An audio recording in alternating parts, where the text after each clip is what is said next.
Hello students, today we will study about the physical quantities and their SI units and Dalton's atomic theory. Okay, see, these are the simple units you all are studying from class 6. Unit of length meter, mass kg, time second, temperature Kelvin or degree Celsius. Amount of substance, it is 1 mole, or 1 mole it is equal to 6.02 into 10 raised to the power 23 particles, atom, molecules or ions. Unit of electric current, it is ampere. Unit of luminous intensity, it is candela. Okay, now there are some derived units like area it is equal to length into length, that is meter square. Volume, length into breadth into height, that is meter cube. Velocity, it is equals to distance travel upon time, that is meter per second. Acceleration, it is equals to velocity upon time, that is meter per second upon second, that is meter per second square. Now density, it is equals to mass upon volume, that is kg per meter cube. Force, it is equals to mass into acceleration, kg into meter per second square, that or Newton.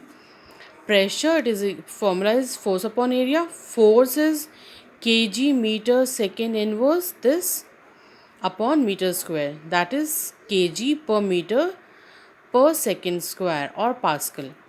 Energy, it is equals to force into distance travel, that is kg meter squares per second square or joule. Plane angle, radian. Solid angle, stir radian. Frequency, it is hertz or second inverse. Power, watt.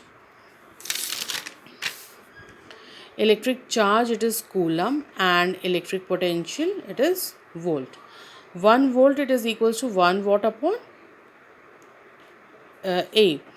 So it is equals to 1 joule second inverse upon A, or like this.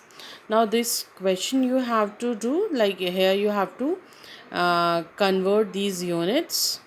A small reference I'll send you in WhatsApp regarding this. And now Dalton's atomic theory.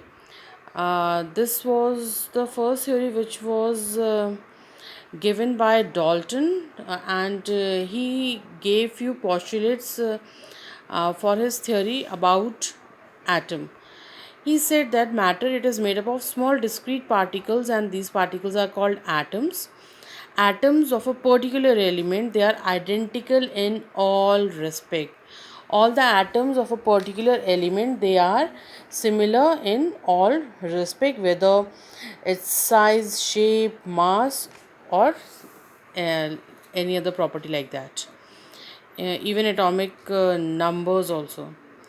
Atoms of one element, they differ from the atoms of the other element, like the atoms of gold will be different from that of the iron.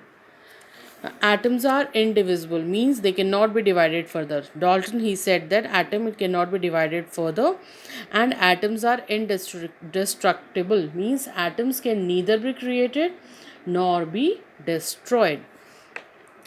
Atom is the unit of a chemical reaction. All the chemical reactions, they are dependent upon the atoms. And seventh point, atoms of different element, they combine with each other in a fixed simple whole number ratio to form compound atoms, or compound atoms are also called molecules. Now there were few limitations of Dalton's atomic theory. The first limitation was he was not being able to explain Gale-Lussac's law of combining volume. This we have read in class 10th also. Second thing, he could not explain why and how do atoms combine. If atoms are indestructible or indivisible, it means no further subatomic particle is present. That's why he was unable to explain this point. Why and how do atoms, they combine to form compounds.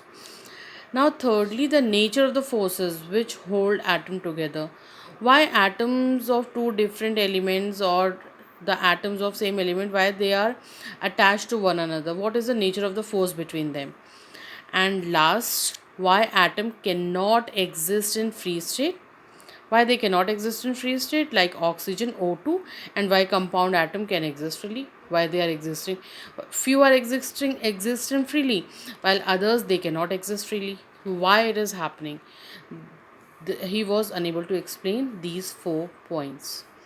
Thank you.